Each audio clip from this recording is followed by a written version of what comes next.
weekly tradition of introducing the venerable Hack Fraud Show. Ooh, hey, welcome back. And I just started recording, so we will have no preamble on this one for the first time, maybe ever. Oh, maybe that's... Actually, we talked about some interesting things in the preambles of others, so... That's maybe true. If there was anyone to listen, it would be their loss. Anyway, hey everybody, we're back. Dr. Reed is back, joining us once again. Good to have you back, Garrett. Thank you. It's very nice to have you back. I'm not dying. That's good. I should be dead, but you're not dead to us yet. Yay. Wait, what do you mean by that? So, guys, today is Genre Filmmaking Week, starring two venerable classics of, some of the most, I'd say, are film noir and Western kind of two of the most well-known, American genre, classic American genres? I think so. Noir kind of started as, a European thing, but it worked its way into... American film culture, and I think the origins of film noir are very European. I think noir itself is very American. That might be true. Yeah, well, the noir as we think of it, the hard-boiled kind of detective story, is much more of an American archetype, I think.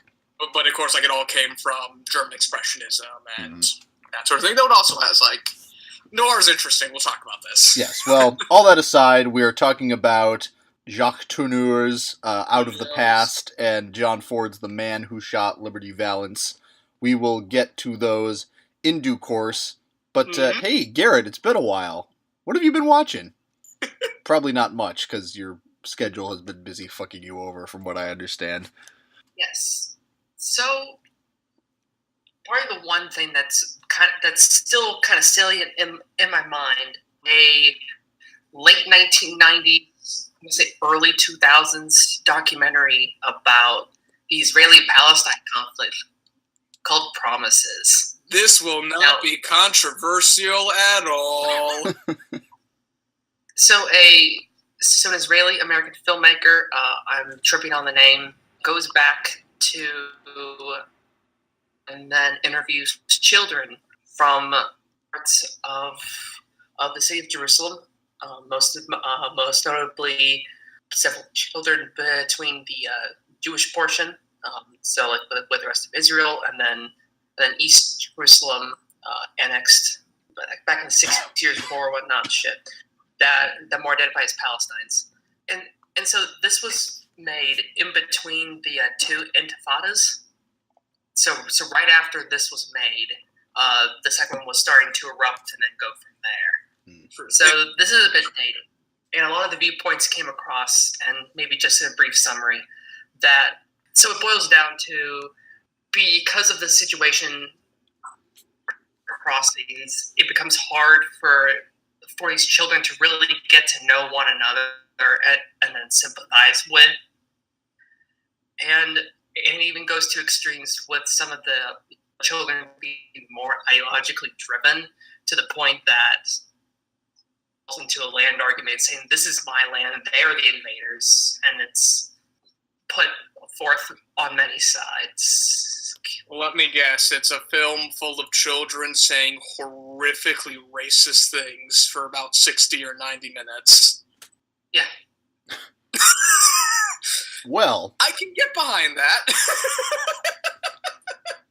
I don't know if I would say I can get behind that, but... Well, the concept of it, I can't get behind child's racism. I mean, it sort of ends on a happy note with them, with mainly a pair of twins and then a Palestinian boy track runner forming some bond, even though there's an epilogue that shows them growing apart because of the circumstances of the time. So I think history has shown us that there is no such thing as an Israeli-Palestinian happy ending. Yeah. Well. Is that so? But is it any good?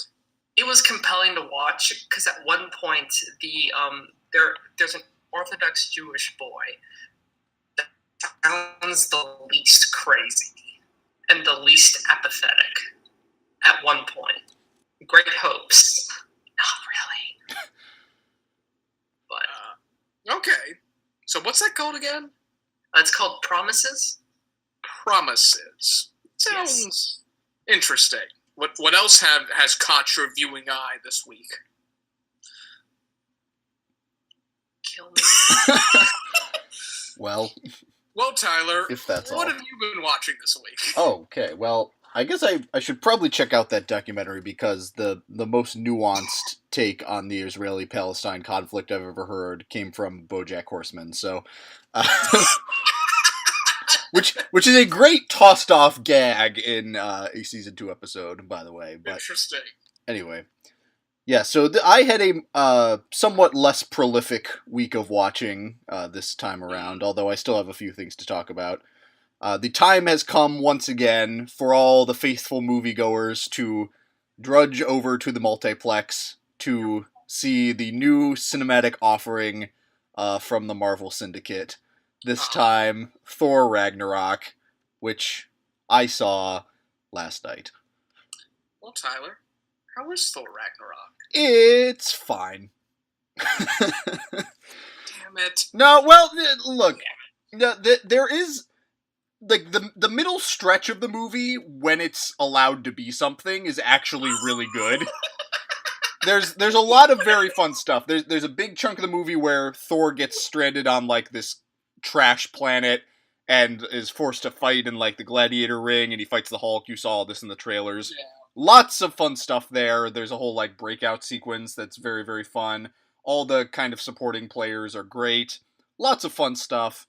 When it's not doing that, it's kind of nothing, and that's too bad, because... Yeah, well, I like the trailer. There are, like, two kinds of trailers for this movie.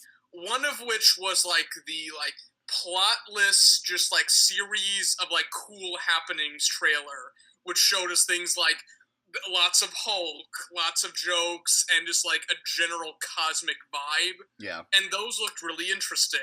And then there are those that actually tried to show the plot, and those were terrible.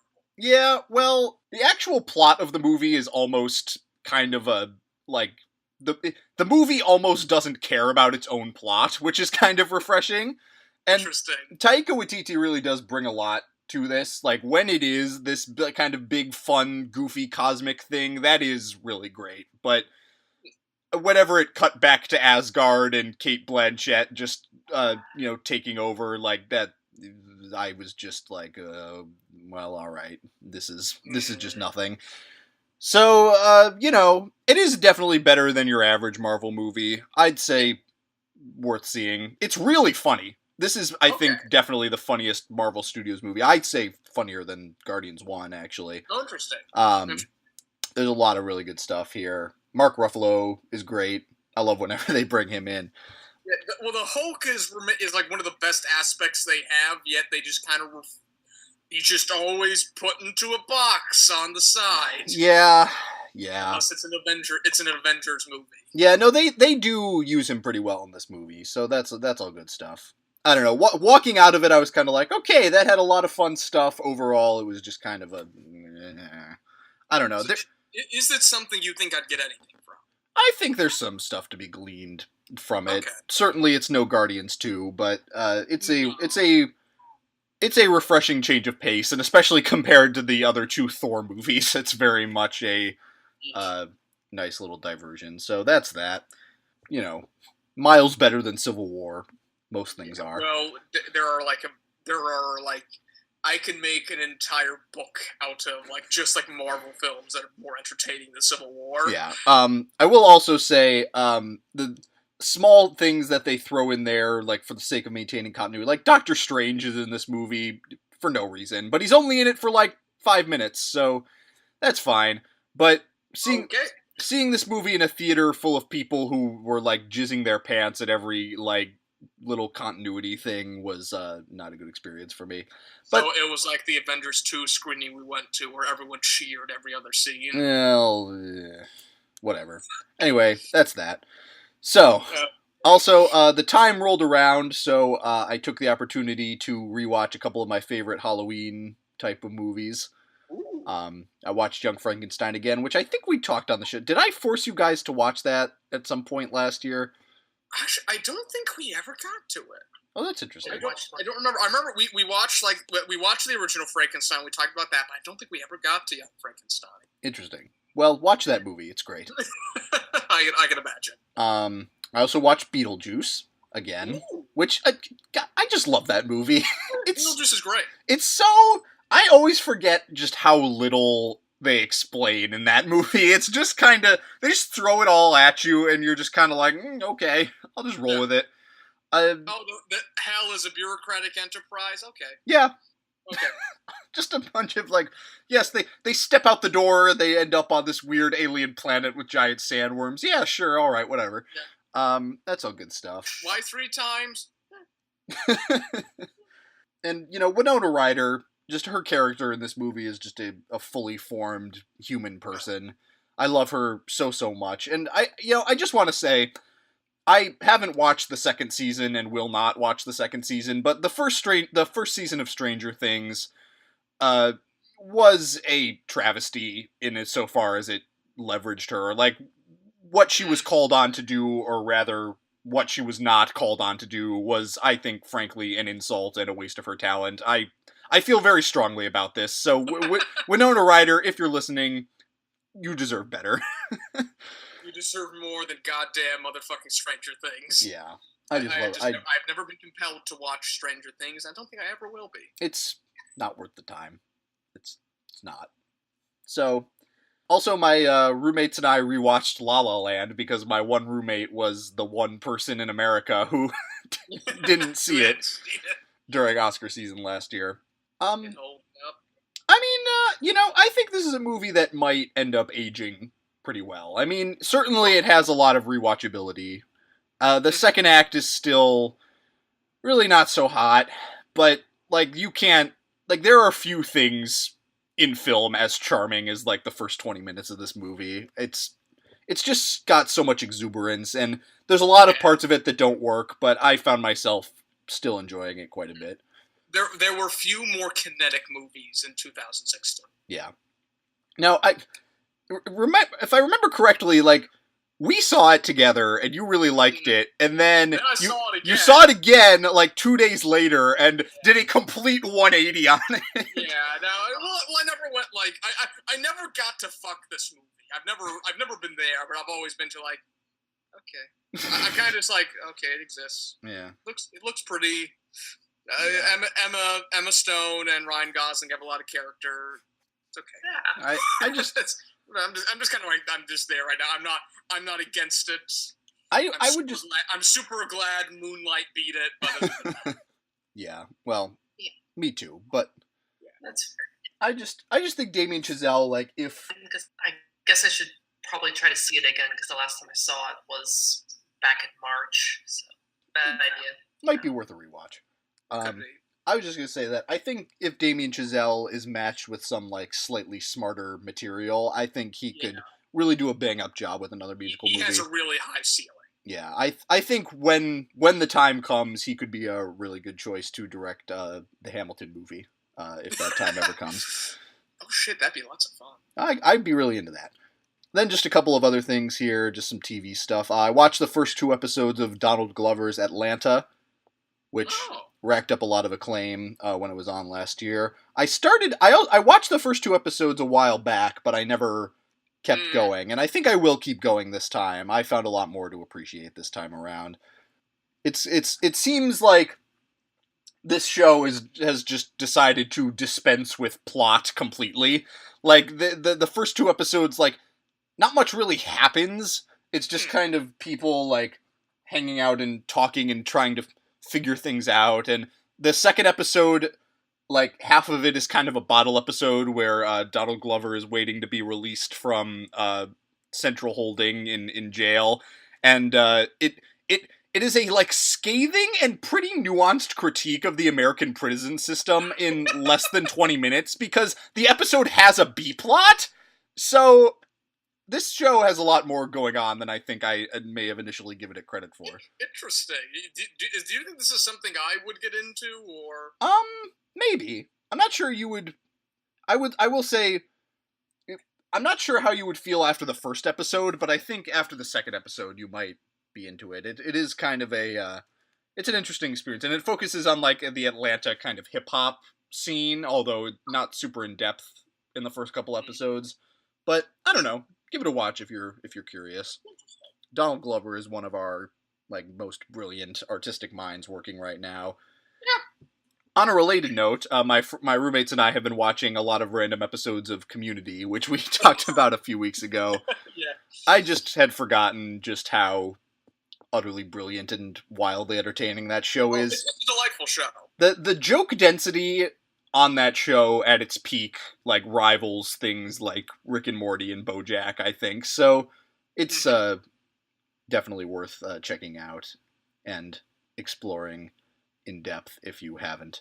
And that is what I have been watching. So, okay. There you go. Let's see. What have I been watching? It's been mostly for like documentary class. And like we watched a series of, this is going to be a strange one. Like we watched a series of films on autism as like a way to like gather like some points about like some like filmic discourse concerning how we give voice to people who do not have a voice, and that kind of ethnographic thing that occurs when we try like, oh, let's go into the hood and give like a microphone to like some poor begotten man in the slums.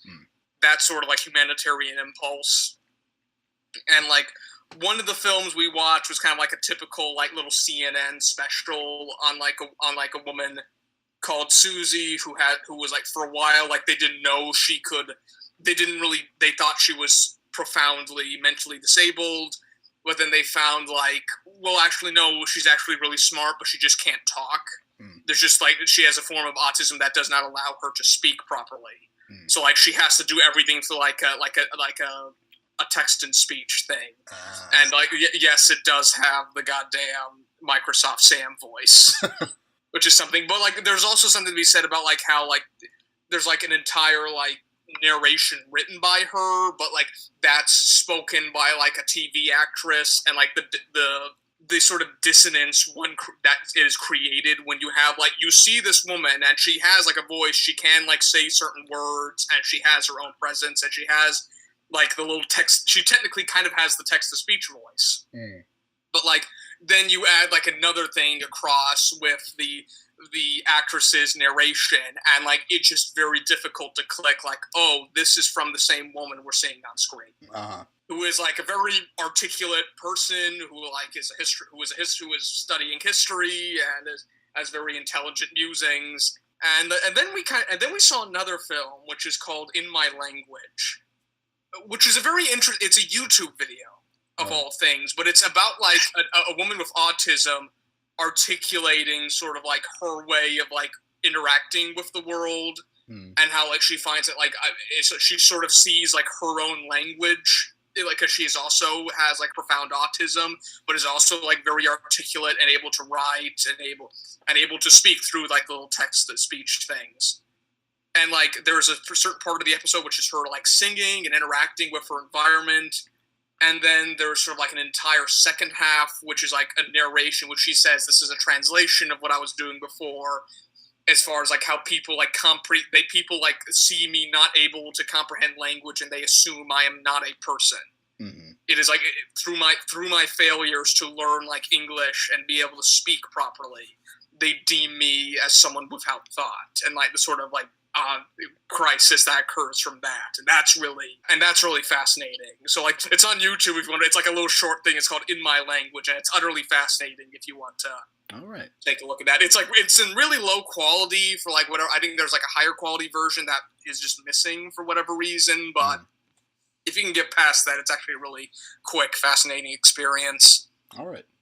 I think, and then also like one of the things we watched was like Alfonso Cuarón a few years back did like a like Autism Speaks ad called, I think it was I Am Autism, and like we had like an entire field day in the class because like that ad talks about autism in the same way we talk about cancer as like something to be destroyed. It like takes over the body, and it was just this wildly controversial thing in pretty much all academic spheres, including the autism community.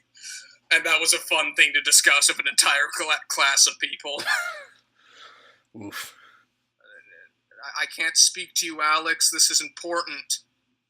No, he did also talk about, like, the thing I am saving, which is the only other thing I've watched. Though I guess, like, I will say this about it. The episode I watch is that, like, is intertextuality just kind of an assumed thing now with, like, these massive, expansive cinematic franchises, and, like, we're like, things just cannot die. They just will always be brought back. Do we just live in a world where intertextuality is just expected from our audience? Well, you're asking a couple different questions there, but the main answer is yes. I think intertextuality is just a thing that people take completely for granted now. Okay, because, like, in the episode I saw, like, there are things there, like, in the new episode of Kino 30, there are things they are referencing which they have not shown us. And, like, the only way you can get anything from them is seeing something, is like, seeing a prior thing that we're not expected to see. Okay. But, like, are we expected to see that? Are we expected to see everything all at once and just have, like, this roaming lexicon? Like, is the criticism of, like, you haven't shown us that yet a real criticism when we have prior media to back up upon? Well, I don't know. I mean, I am of the opinion that most things... Well, this isn't necessarily true. I mean, is this series, like, meant to be, like, a direct sequel to the earlier series? No, I think they're touting it as a reboot, though I'm not entirely sure how true that is. And, like, there's always the sense of, like, expectations and what do we pull from and what do we show. And, like, I'm just kind of wondering, like, does, like, the idea, like, considering how, like, everything doesn't die and everything has fan base and everything has, like, and everything references itself, like, have we come to a point where, like, that question doesn't really matter? And we just live in a constant world of, like, we have reboots, but not really. You're still kind of supposed to know what happened before.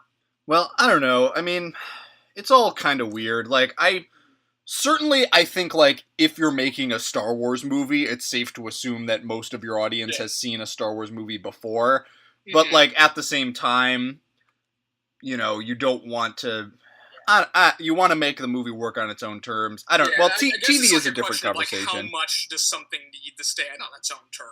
Yeah. Like, because, like, I will admit, like, one of my favorite Superman movie, like Superman Returns, is just full of intertextuality and full of references to other things. And, like, a lot of its value does come from the fact that, like, Superman is a character that's been around for 80 years. Yeah. And there's just been so many interpretations and meaning lumped upon that. Well, my, I don't know, this is kind of a different conversation than my usual, like, frustration with movies not standing on their own, because the main thing now, I think we've talked about this a lot, is they're always kicking things down the road to be addressed in later movies. Well, that's like a malaise about serialization. Yeah. This is a different conversation, and it's something that, actually Movie Bob got into in his new kind of video essay on Batman v Superman, which... I don't know if you watched that at all. I think which one was that? Because he has like a few of them. These kind of kicking around. Yeah, it's the one that just came out. It's like an hour and a half long. So that actually dropped. Yeah, well, the first part of it anyway. That may bear some watching. I watched the whole thing already, but. Yeah. Well, Movie Bob is just a fascinating... I usually don't agree with Movie Bob, but he's such a fascinating filmic presence that I usually really like his stuff. But. Yeah, his breakdown of all this was pretty interesting, and he made some interesting points about, like, kind of assuming that people are familiar with the characters, which is a totally, like, reasonable thing to assume at this point in history. I forget what exactly his argument was on that point. I think, like, one of the big complaints about Batman v Superman was, like, we showed Batman's parents getting shot again. Yeah. And like we live in a world where like that like origin story is so thoroughly ingrained that like we don't need to know why the fuck Batman does what he does really anymore. Yeah. Maybe also that we're at this point in history where we look at that violence and just shrug it off. Like, hoo boy. Sorry. No, it's fine. I'll go back. I think desensitization towards violence is a whole nother conversation we can do an entire episode on. That is true. I may, in fact, be now, like, resensitized to violence, but that's a different conversation. Anyway, we're dealing with all kinds of thorny issues here that we don't really have time to get into. I just this is as a supplement to my typical what I've been watching this week. I wanted to present that question. Yeah. Well, there's no easy answers, which is that's why I'm asking the question. Yeah, which well, I was gonna say, which is something that people say to get out of giving any answer, but I don't know. It's an interesting question. But regardless, but other than that, that's what I've been watching this week. Alrighty, well, let's get into it here. The main attraction here. What do we want to start with? Reed, I think that's up to you. Insert expletive here. Okay. We can do the movie I watched second. Okay. Alright, so we'll start with The Man Who Shot Liberty Valance. 1962. Kind of one of the last big gasps of the kind of major Hollywood, classical Hollywood fare. So yes, you have one of the great old masters, John Ford, working again with John Wayne and Jimmy Stewart. Yep. And yes, so the Western, this movie is a great classical style Western, although something of a departure from some of John Ford's other movies, like The Searchers and Stagecoach. This is much less of an epic, much more of a kind of more contained thing. It all takes place pretty much in one town over the course of. I think we go to one other town in the proceedings, and we don't get an establishing shot of it. Yeah. So the plot concerns Jimmy Stewart as Ransom Stoddard, a lawyer going west to seek his fortune. He arrives in the town of Shinbone and is tormented by the titular Liberty Valance and his gang of bandits and marauders of sorts. Cruel bandits. Yeah. And he also encounters John Wayne as Tom Donovan, a local kind of gunslinger type. Yes, Reed, what is it? What are these names? I think maybe John Ford just had an aneurysm and said, the Western's about to die, let's go out with a bang.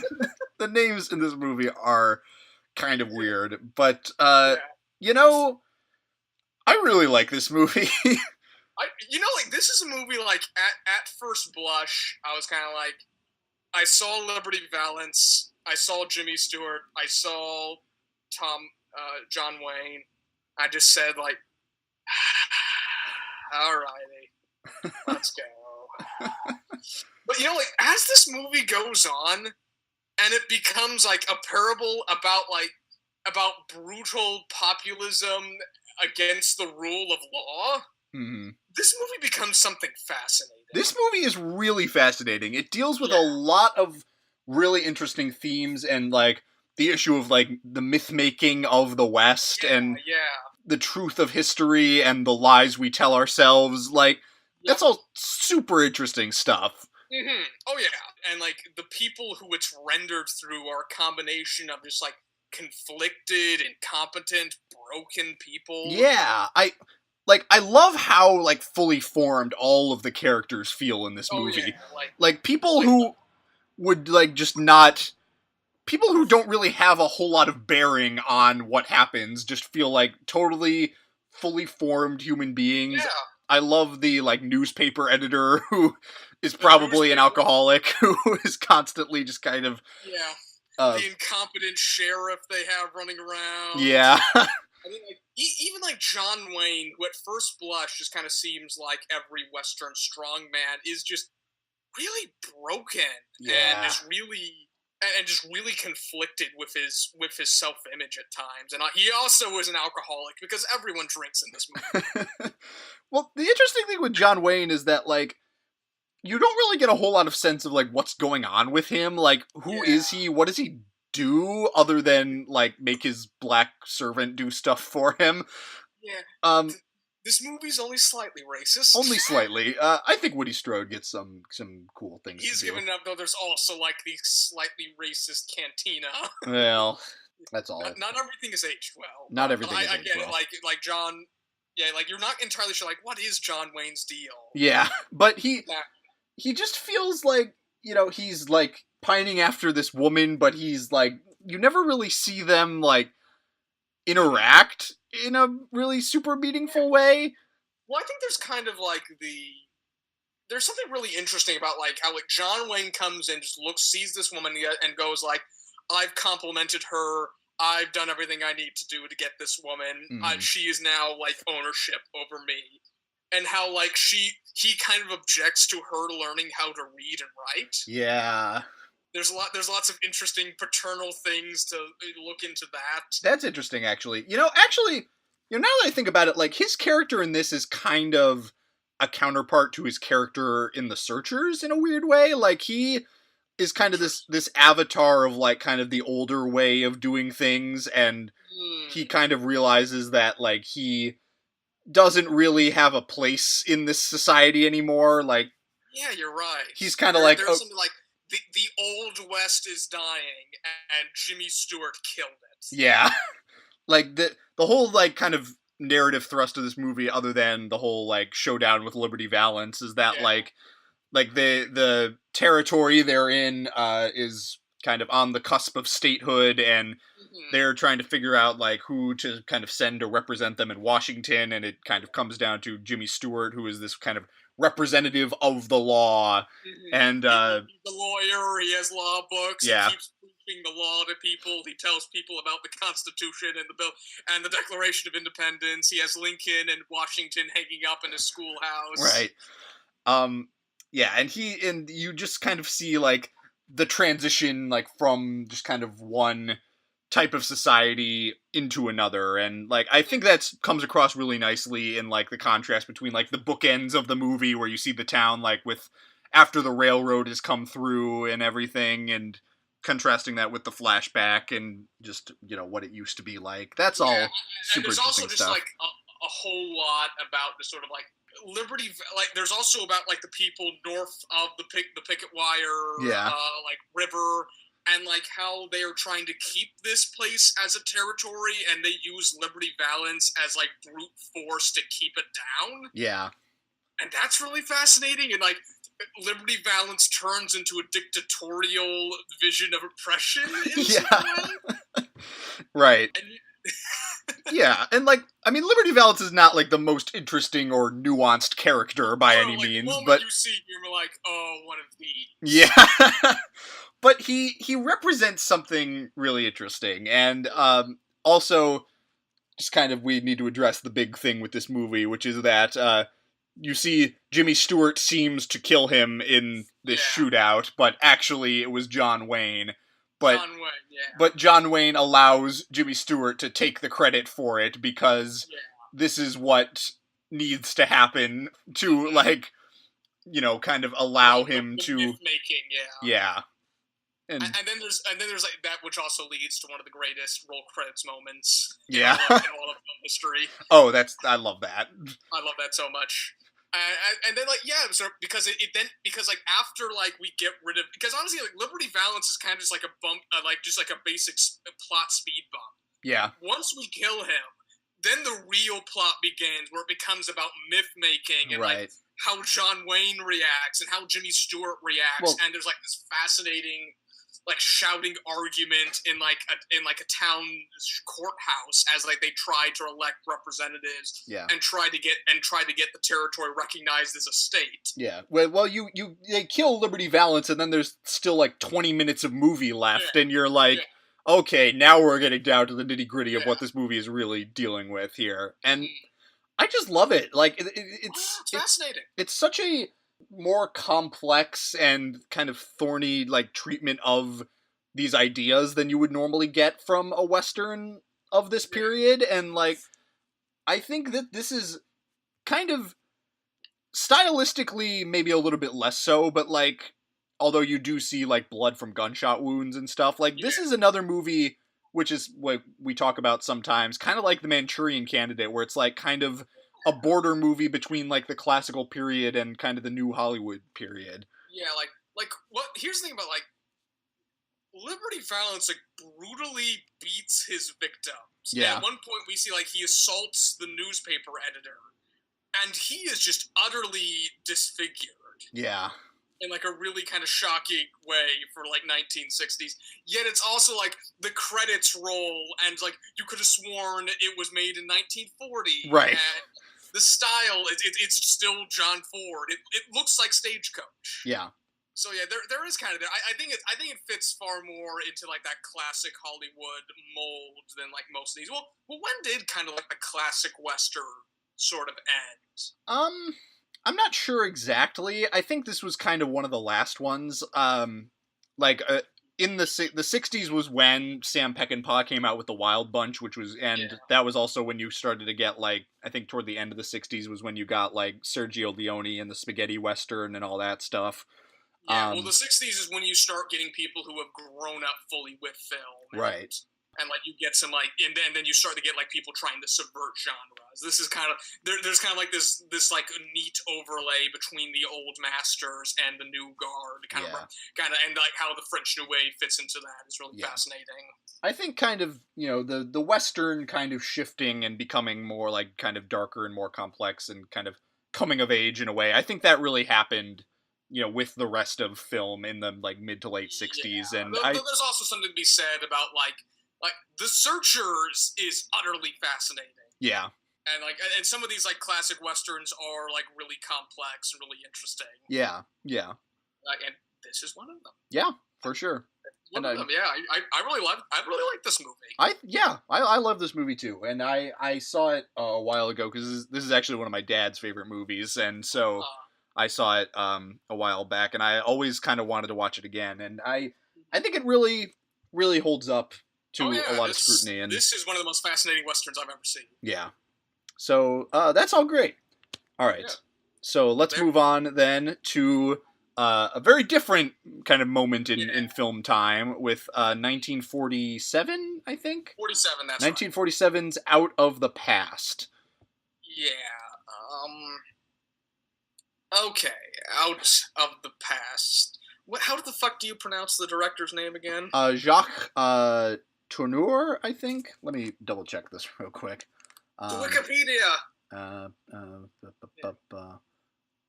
sort of like I guess like as you search for that. Jacques Tourneur. Jacques Tourneur. Yes. Okay. This is kind of like one of the prototypical film noirs. Yeah. It's about like it's all about sort of like people's past coming back to bite them. It's about I guess kind of private detectives, or like what do the characters do? Yeah, well, sort of. Okay, so this movie concerns Robert Mitchum plays this guy named every main male's name except for Kirk Douglas starts with a J in this movie. I'm trying to remember which one he is. Yeah, it's all like classic Americana names. Okay, so he's Jeff Bailey, aka Jeff Markham. He in a past life was a private detective who was hired to track down this woman who had absconded with this rich man's money. He tracks her down to Mexico, and they kind of begin a passionate romance, and then there's all kinds of tangled plot stuff that I really don't want to take the time to explain because that would take way too long. It's the kind of noir where it's like the plot really doesn't matter after a certain point. It all becomes about characters and sort of their conflicts. Yeah. So you have Robert Mitchum as this guy. You have a classic femme fatale who is the woman that he wanted to track down, who is resurfacing in his life. You have a very young and kind of bright-eyed Kirk Douglas as the rich man who hires him, and just a bunch of other kind of unsavory characters. And this does feel like very much like the prototypical noir. You've got a very like complex like web of plot. You've got the femme fatale. You've got it all deals with like stolen money and double crosses and all this stuff. And the cinematography is very high contrast, very what single light sources. Everyone's puffing a cigarette at every single moment. I think Roger Ebert called like this is the film that like has the cigarette as one of the stars of the show. Yeah, well, I kind of read about a little bit about like how they did that, which is they would like shine lights like into the negative space so that the smoke would show up when they exhaled, which is really cool. Interesting. So what did we think of this movie? It seemed, well, there were a bunch of medium shots, if I'm not, so it all seemed a bit bland, except for that one scene where like the camera like just like tracks through like an entryway. It was like halfway through the movie, I was like, oh, something different, and then it went back. Yeah, well, like as far as like camera placement, That's what I noticed, and editing style, it's still in the classic Hollywood mold. Yeah, you're not going to get an Orson Welles out of this. You're not going to get a Carol Reed. Yeah, I think the innovation in the cinematography in this comes a lot through like the lighting techniques, it's all in the lighting. The lighting and some of the staging is really interesting. Yeah, but I do think that stuff looks really, really good. Like well, the film noir style is great. Everyone loves it. That scene when they're like in her house in Mexico when it's like raining and they're kind of in and the lights are all off. That is just atmospheric in a way that like no one is doing anymore. Yeah, I enjoyed this movie quite a bit. I think it doesn't have the thematic richness of something like The Third Man. Well, also few things do. Comparing anything to The Third Man is damning with fine praise. Yeah, I think just in terms of like the noir template, I think this is why this movie is really remembered, just because it like. It fits so perfectly with all the things we remember classic noir for. It's everything we think about when we think about the noir. We think of people smoking. We think of single point lighting. We think of the femme fatale, like these impossibly complex and convoluted plots. Yeah, but detective. Yeah, so like the thematic, material maybe isn't as rich as some other noirs of this period, but I do think There's a little bit. There is something there, and the characters I think are like really well drawn.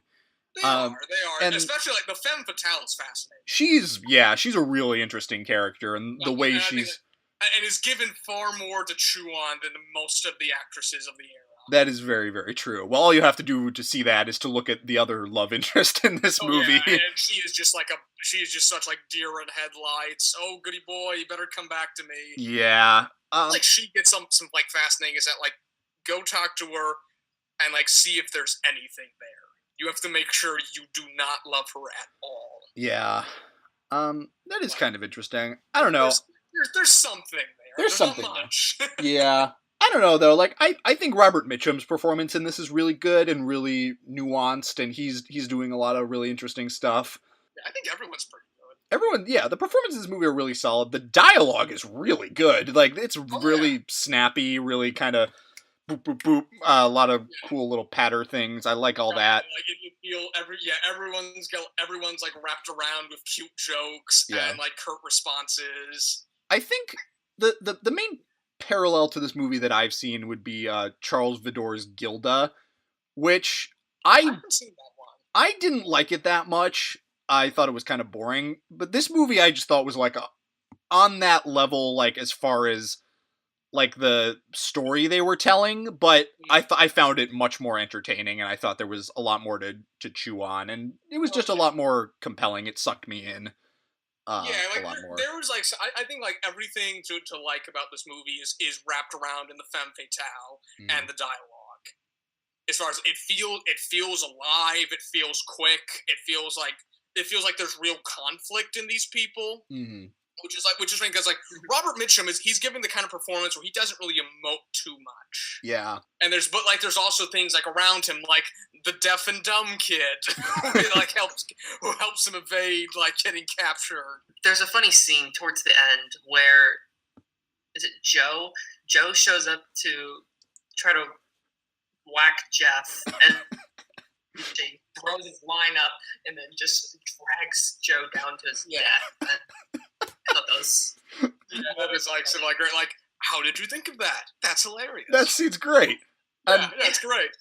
One thing I forgot to mention, actually, like, there's a lot of really good location work in this movie. There's like way like the town doesn't feel like this hyper constructed set. Yeah, it doesn't feel like a backlot somewhere. Yeah. It feels like they actually went out and shot some of this stuff in the forest. It looks great. Yeah. Reed, what did you think? I like the house and on the lake. but they emphasized, oh, look at the view. Oh, look at the view. Look at that view. Way too much. And it was rather distracting to the overall arc of the movie. Look, the quiet, quaint life you could have had in the mountains had you not gotten involved with the femme fatale. Yeah, maybe it does hit that a little hard. I don't mind that because that is what these pulps are about, is like these incredibly like grandiose and theatrical theming. So I'm all for that kind of stuff. It's sounds like something right. So yeah. What can I say other than I think it's fine.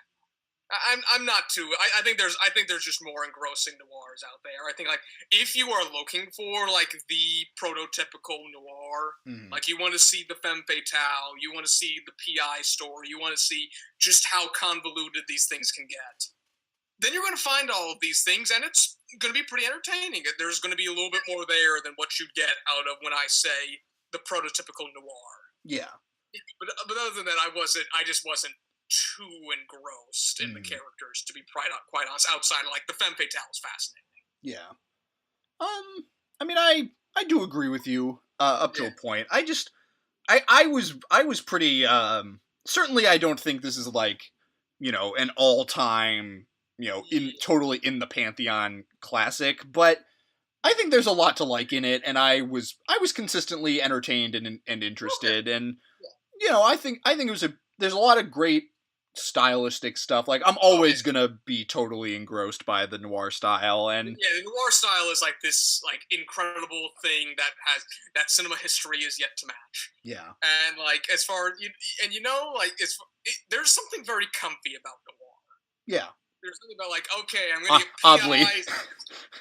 What? I said oddly, given that it always deals with. Well, that's the thing about it is like they are these things that were kind of made to disquiet us, but like now we kind of look at it, it's like there's something just so endearing about them, and just something so identifiable about them. It's kind of like the old Hollywood thing, like they're not going to get too violent, they're not going to get too dark, like unless you're watching Third Man. Yeah. As far as there was just like a general sense of like I'm going to get like my nice like, theatrical score and like private eye, like what you're going to get from them.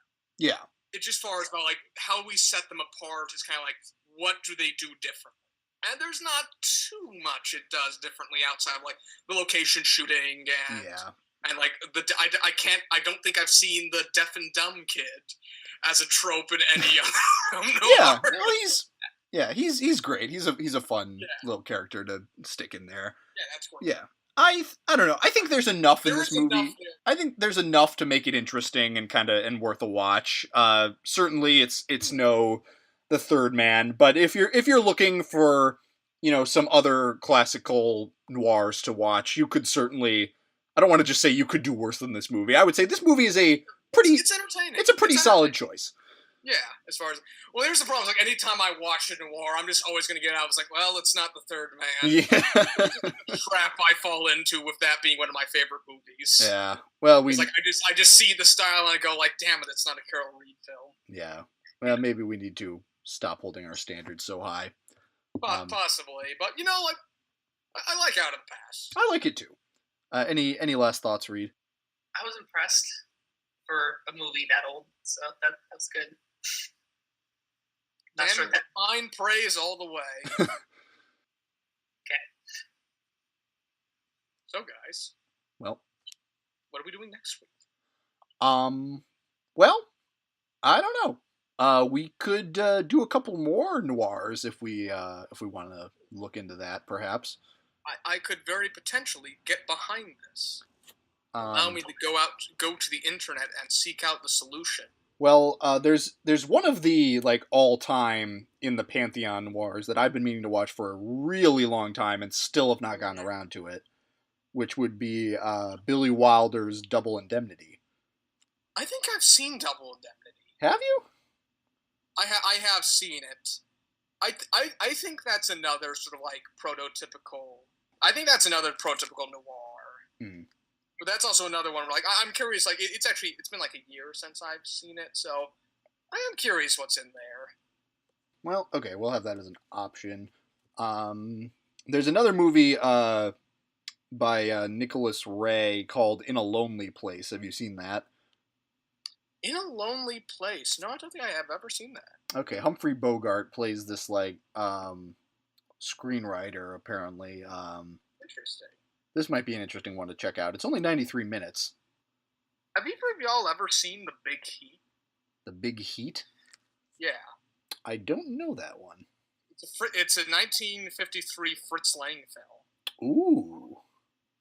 And I think I'd be curious, considering how fascinated I am with German expressionism and noir. I think that'd be a really curious thing to talk about. Well, you always love that Fritz Lang. Yeah, well, Fritz Lang's great.